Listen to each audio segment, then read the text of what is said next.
On this week's show, an awesome interview with Senior Creative Manager Chad Liddell and Game Designer Troy Johnson. All this and more in episode 116 of the Inside Infinity podcast.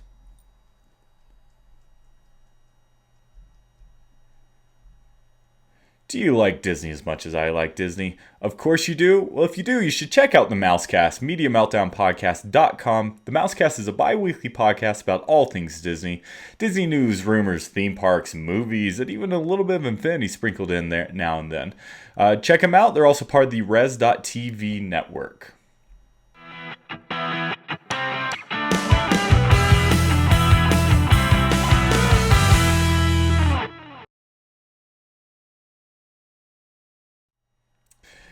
Hello everyone, welcome to Inside Infinity, number 116, recorded December 15th, 2015. This is normally the part of the show where I introduce myself. I'm Will Kelly, and then my panelist. But tonight, it's a solo gig, because it's kind of an impromptu show. I wanted to get one out before the holidays. And I have a special presentation today with an awesome interview with Chad Liddell and Troy Johnson from Avalanche. So, that's why it's me. I'm excited. We're broadcasting this live, so I'll be in there in chat as I'm playing the interview. But before that, we do have some news. I want to say what's up to Abe Jr. and Justin in the chat room. Thanks, guys, for joining me today. It's an off show, so the chat's a little bit quieter than usual, but we're gonna make it a party. With that, guys, let's go ahead and get things started. We actually got some news this week, so we're still on the cusp of the Force Awakens launch. Super excited. Justin in the chat says he's going at 2 a.m. I'm going on Friday. I think I'm the only person I know that's going on Friday and not Thursday, and it makes me want to cry a little tear. But you know what? Such is life. It happens. As long as I stay away from the internet on Friday during the day, it should be okay. So let's just get right to the news. The first item is coming at you from InfinityInquirer.com. This is a really cool report that Jason over there made. And it's actually, I'm going to bring it up here on screen. What's so neat about this is that we have The Force Awakens is actually already on the disc. Who knows if it was patched in at some point or if it's been there from day one. But someone, Black Widow over at DisneyInfinityFans.com, got the playset early, and they're playing around trying to figure out some things, and they discovered that if you set your console to offline mode, pull the plug, and then set the system date forward a little bit, you are greeted with a message that tells you to head over to the website. Once you head to that website, it takes you to, if you're curious to go check it out yourself, infinity.disney.com/unlock. And then it takes you to this page. Force Awakens playset. Sorry, but the Disney Infinity Star Wars Force Awakens playset will not be available until December 18th. Please activate your playset on December 18th by connecting your console to the internet or by returning to this Infinity webpage. So I think what this is about is if you don't have an internet connection, which is kind of funny because you got to get this code from the internet. But maybe your console doesn't have the internet. You have access to the internet in other ways. Going to this website after December 18th will provide a code that you can then use to unlock the content on the disc. So that's a pretty interesting find. And it's just, it's funny that the info hasn't been data mined yet. And of course, my dog gets to make a little cameo as always. Oh, sorry about that. The next item up is the Disney, to celebrate the announcement of the Force Awakens, the release, released their official Force Awakens poster today. So I'm going to try to bring that up here on screen.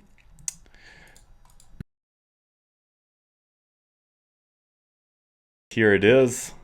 I'm going to try to yell at my dog to get her in here. So this is the Force Awakens. I thought she came in here. This is the official Force Awakens poster. I want to get my hands on this because it is super, super cool. It's like a movie poster in the style of Infinity. So this info is coming at you from DizKingdom.com. And we're back. Sorry about that, folks. My dog's in here now. She's keeping me company. She's no longer barking. So yeah, this is the official Force Awakens Disney Infinity poster.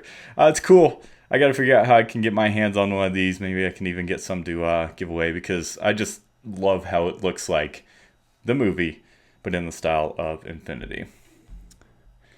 All right, that's news item number 2.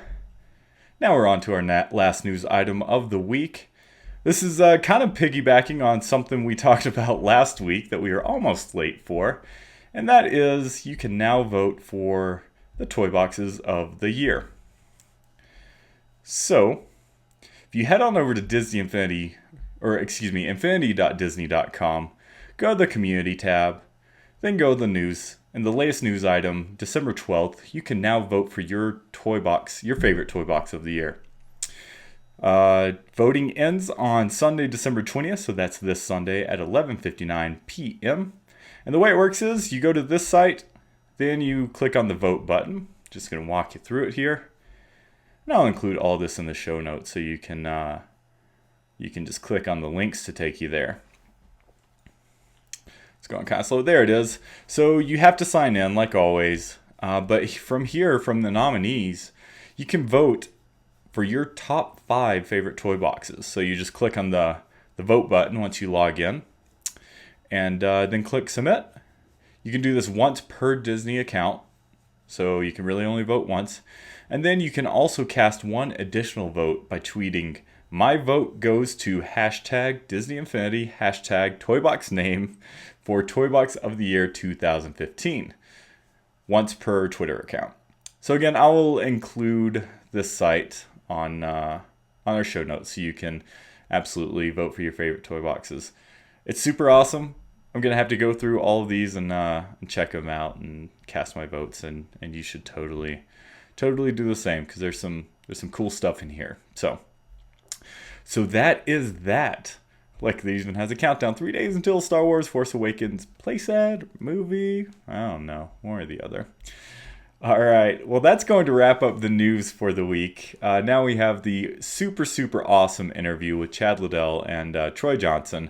Had the pleasure of meeting Troy at the summit this year. Chad was absent from that, but he'd been on the show before, and this is the first time you are hearing, or at least that we've had Troy officially on the podcast. So super excited about this interview. I'm just going to go ahead and roll it now, and I'll be hanging out with everyone in the chat room. Special Inside Infinity interview segment, I guess. I'm super excited to have 2 very experienced Disney Infinity designers here with us. First up, we have Chad Liddell, Senior Creative Manager over at Avalanche. How are you doing today, Chad? I'm doing very well. How are you, Will? I'm doing fantastic. It's been a long time since we talked. We missed you at the summit this year, but super excited to have you on with us here today. Likewise, thank you. And next up, we have game designer Troy Johnson. Troy, I actually got to hang out with you at the summit. How have things been since then? Great. Just keep on moving on and love hearing and seeing what you guys are doing with your Infinity coverage, and it's just a pleasure to know you and to get a chance to talk with you again. Well, that's so nice of you, and I'm excited to actually be able to talk to you again. But not only that, we've had your brother on the show before, but we've never had you on before, and I'm super excited to have you on for the first time, and I think people out there are going to be excited to have you. Thanks. It's good to be here. All right, guys. Well, let's go ahead and get things started. So, Chad, as a senior creative manager, could you give people just kind of a brief glimpse into what areas you touched in Disney Infinity 3.0? I worked primarily on the Toy Box Hub. I worked with Jose Abalos, and he and I kind of took that on, and we worked a little bit with Andrew Hayes, who's another architect here, and between the 3 of us, that was sort of our focus. That's awesome. The hub in 3.0 is, you kind of had a hub in 2.0, and I personally saw the version in 3.0 as the evolution of that. Would you agree with that, or was it kind of a separate beast altogether? No, it's definitely an evolution from that. We took what we had learned on 1.0 to make 2.0 better, and then we took the introduction to the toy box level that was in 2.0, and we sort of morphed that to become what we eventually shipped with in 3.0 for the Toy Box Hub.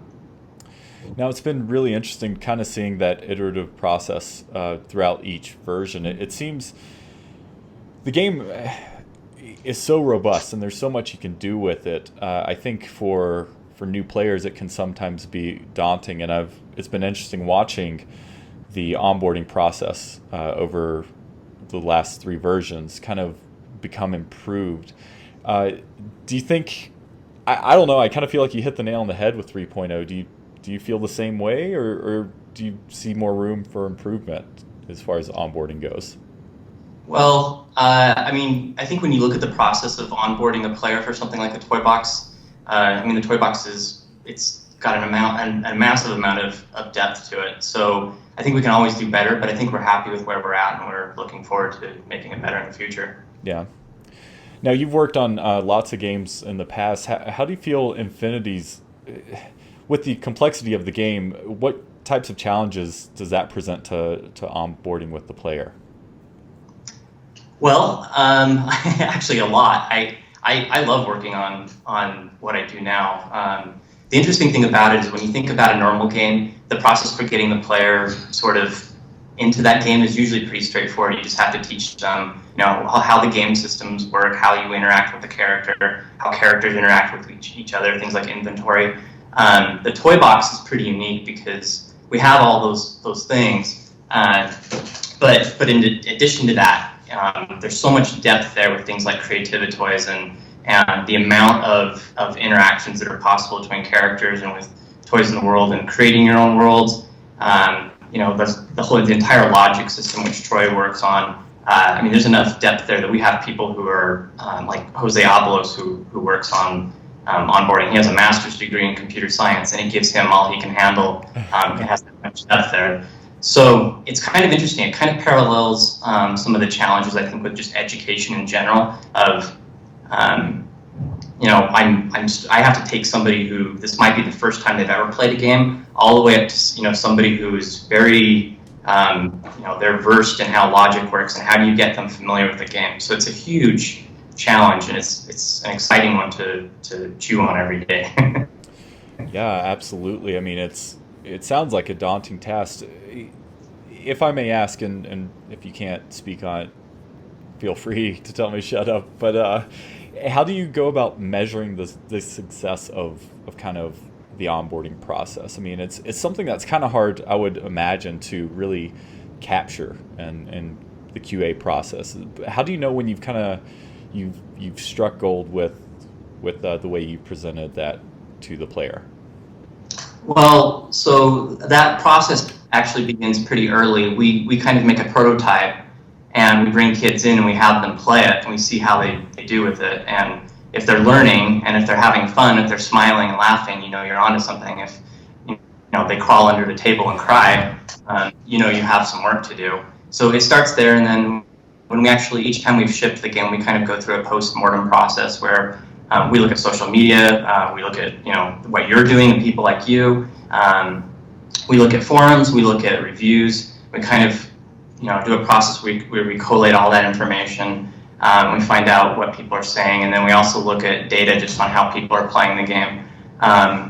Just today I was looking at data on 3 to see which missions people are completing, where they're having trouble. You kind of get a picture of whether they're succeeding at playing the game based on what they're saying, and then how far they're getting into the game. But there's a lot of voodoo there. It's really hard too, because everybody who plays differently, and right. The way you learn might be different from the way another player learns. I could talk all day about that. That's probably going to bore you to death. But everybody's different. So you try to Toy Box. We really want it to be a great experience for everybody. So we try to look at as many different ways that people learn as possible and try to address those. That's interesting. I guess you kind of just have to try to make it as universal as possible, given the various backgrounds of the player. Yeah, it's definitely that's the challenge. One thing. Go ahead. I think it's a unique thing with Disney Infinity, being that we have a target audience that's of a relatively younger demographic. Mm-hmm. Yet we've found and very very happily found that all of the adults and the community like yourself, Will, and our older players, that they're there's a huge group there too. So yeah, I mean, it really is just an incredibly broad spectrum of people that you have to try at least to teach everything to. But it makes it more fun knowing that we have to, that we do have that large of a demographic to try and make work with it. Absolutely. I think that's kind of an interesting point, is that, Troy, you're an expert, for lack of a better term, in the toy box, and that's a good term. Definitely lack of a better term. No, that's great. How about expert compared to me?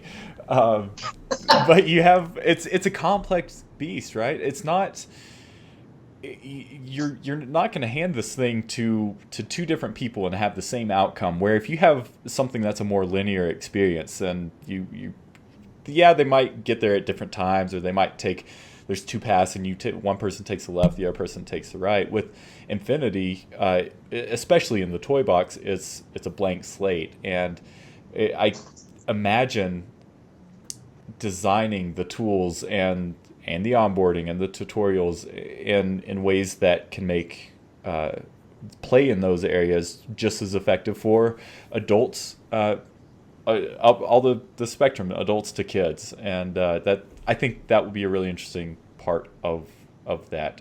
Is there anything specific, Troy, on the tools themselves, how you kind of relate, I don't know, tips or I can't think of the words, that the help that comes up on screen when you're working with tools and Creativitoys? Or is Oh, go ahead. I was just gonna say, or is it just kind of an idea that the team wants to implement, and then you do it and figure out a way to present it best way possible? So I think it probably goes both ways. Different parts we'll try one way if it makes more sense to us. Different parts we'll try a different way. I think from a foundational level of just playing in the toy box, we definitely always try to think of the simplest way to get anybody who can hold a controller just in and playing. And then with each new layer of complexity, we try and evaluate. Is this something that we have to do a specific tutorial for, or at least a specific onboarding process for? And then there are other things that quite honestly, we kind of understand that this is something that our youngest players most likely will not attempt yet. So how do you kind of breadcrumb trail along the way to get them involved in some of the simpler tasks, so they can kind of just get an interest in figuring out the rest? And some of the things like the more complex logic toys, we build because the community out there who's building all these incredible levels that is just awesome for us to see. They've asked for some complex toys, and we know that they will probably understand them right off the bat, and that other people will take some time to get used to, or how can they research that? How can they figure it out? Do we provide in-game tools? We go through all those conversations and definitely try and provide what we can within the framework of our game. But quite frankly, we understand that some of them are going to be for high-level users. That's interesting. That's from a design standpoint. I would imagine that's something that would kind of be interesting, is that you might be working on something that only a percentage of the player base might actually mess around with. Well, I mean, from my perspective, you guys have done great with 3.0, and I've discussed this on the show quite a bit. I think it's not one thing for me personally that I can put my finger on, but I feel like the overall toy box experience is easier, which to me translates more fun. And I think some of that has to do with just some new toys that are extremely complex, but you've done a great job of presenting them. The two I'm thinking of specifically are both the quote-unquote spline tool, or path creator, and then the music generator. So I'm curious to hear your thoughts on both of those two items, and how do they make it into the game? Are these kind of long-standing ideas, or is this something, like you just said, Troy, that the player the player base asked for, and so you found a way to deliver? Well, first off, it's nice to hear you say that you felt like it was a bit simpler and therefore more fun, because that's always part of the goal. So it's great to hear somebody say that. It's, to be honest, I think it's again, almost like a hive mind kind of mentality where you kind of get a sense whether the community has asked for certain things specifically or not. You kind of get a sense of what a nice evolution or a nice new system in the toy box, what it would be or what it would feel like or how much it could add. And in the case with something like the path creator, the spline tool, it was pretty evident to us that we needed more motion and more life in the toy box. Now the actual tool itself, I think originally spawned as a directive from John Blackburn, actually, where he really wanted us to create a way for users to make races in the toy box without requiring racetrack pieces, as the construction of the entire thing. How could we create a way that we could put races over any kind of terrain so that we weren't bound by specific slopes and specific corners and angles that the racetrack pieces had? And so we went about basically using or figuring out a way to give players the same tools that we author our own races with in our Maya tools and things like that. And the moment we did that, we knew that we wanted to start using that spline-based tool for all the other things that we use spline technology for, in authoring of all our other levels and scenarios. So everything from moving objects to things that you can ledge hang and rail slide on, and it really just started almost ballooning, and in some cases, like, it became overwhelming. We're like, oh my goodness, we could do so much with this, and we tried to get an awful lot in, but but at the same time, like you said, try and make it something that was easy enough for players to at least get something moving and get going at a very basic level. So that was something that we knew that we wanted for a while, but the shape that it took was a nice kind of fun surprise to us, just day after day after day of all the things that we realized we wanted to add and could add from that original idea of let's just make races work, a bit more cleanly in the toy box. But then at the same time, it was also a kind of a natural evolution of where we knew we wanted the toy box to go after 2.0, where it was all about how can we make this feel more alive, and how can we make it feel more dynamic, and how can we give players the ability to create worlds that really do start to feel more like any kind of other game you'd find out there. Or a playset. Yeah, or a playset to be. That's sorry, music toy. I realized I didn't talk about music toy. I don't mean to cut you off. If you do want me to continue on that. Just for sake of time, actually, I think that was a great answer, and I think we could probably carry a little bit over that to the music The toy. short answer for the music toys, we just wanted a rock in the toy box. Yes. Do you need a better reason than that? No. It drives most of what we do. That's great. Well, Troy, you mentioned something, and this is actually kind of a question for the two of you. Something I think that's unique to Infinity is that you're constantly building. You're building off of a foundation that was pre-existent, and you're molding it and shaping it and making it better. But you're constantly adding, and there's only so much space on a disk. There's only so much RAM in a system. I'm curious, each iteration we're getting more and more toys. I don't even know what the number is we're at to now, but more than hundreds, right? More than thousands. More than thousands in the toy box. So that's just mind-boggling. How do you go about managing that increased number? I can't keep track of it. Can you keep track of it day to day? And how do you figure out how much more you can add? Or is there ever going to be a moment where you can't bring everything over? I mean, I think we've seen a little bit of that here and there, but nothing too detrimental to the game. How do you manage that kind of ever-growing toolbox? That is a really good question. It's mostly programmer magic. It is. It's magic. It's a lot of spreadsheets and a lot of tools that we have for organizing assets. But to be quite honest, it is a huge task trying to keep it all straight and trying to keep it all organized.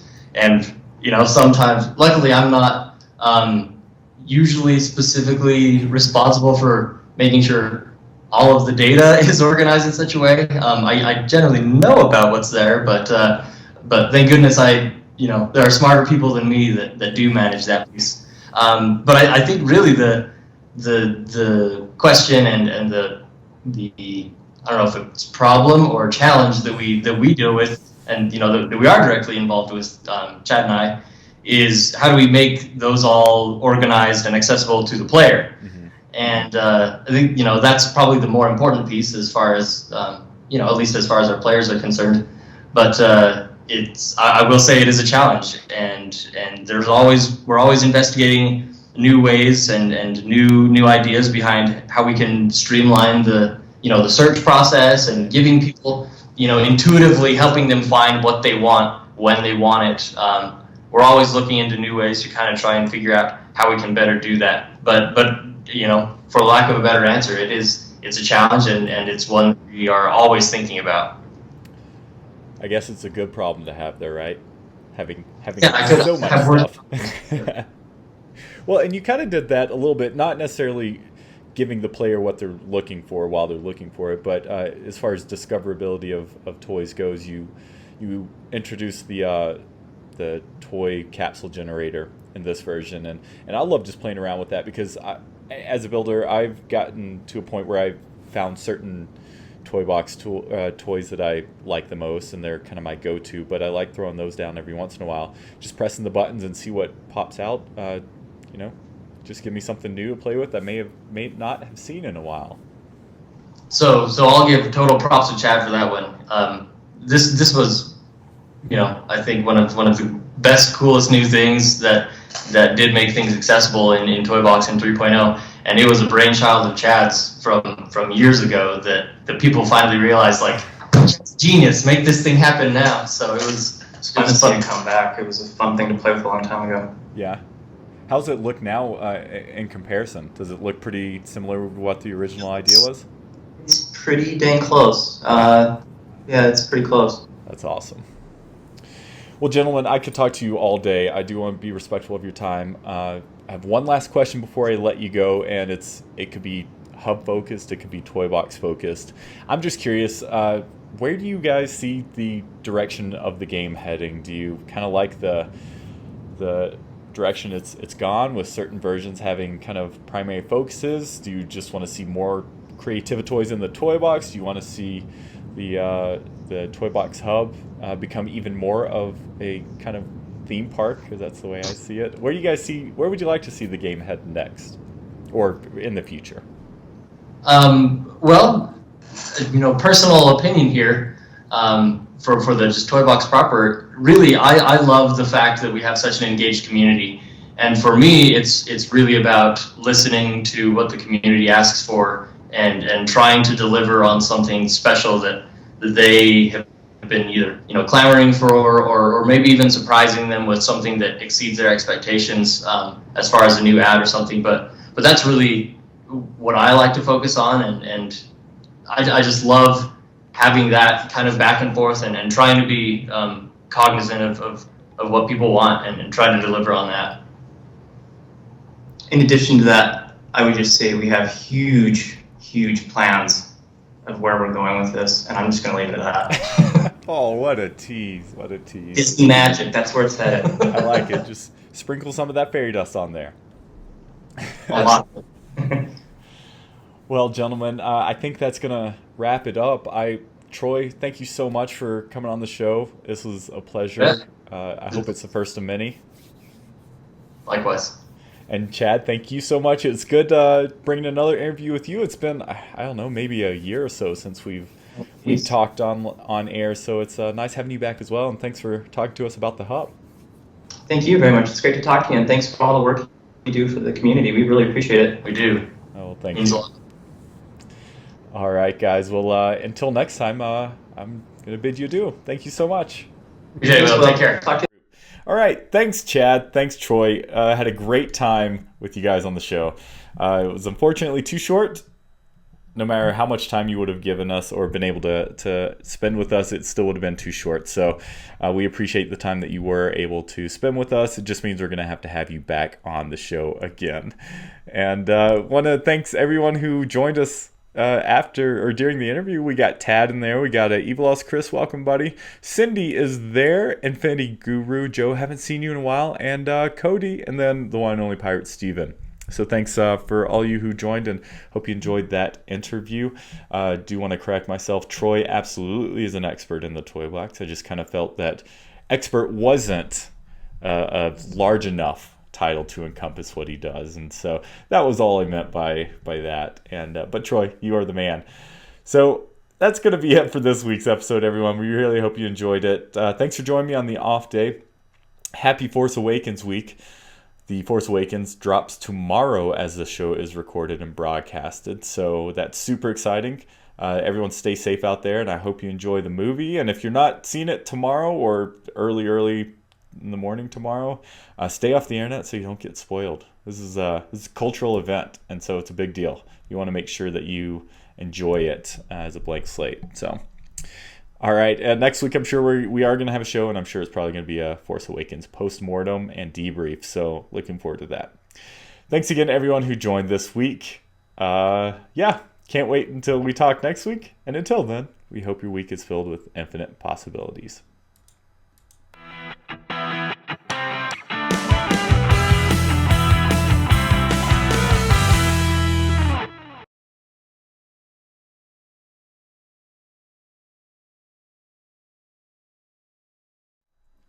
We hope you enjoyed this week's episode of the Inside Infinity podcast. If you like what we do, please subscribe to us. Follow us. Become a patron if you want to. Patreon.com/Disney Infinity TV. Look for us on YouTube, youtube.com/Disney Infinity TV, and twitch.tv/Disney Infinity TV. Also, if you'd be so kind, if you like all things video games, head over to our parent network, res.tv. Just head to rezd.tv, the new home for the Inside Infinity podcast, but there's a lot of great content over there. There's movie content, Disney content, just normal video game content. Lloyd and I record our Game of the Year episode yesterday, so if you're interested to hear what our top 5 games of the year and hear if Infinity made it, you should definitely check that out.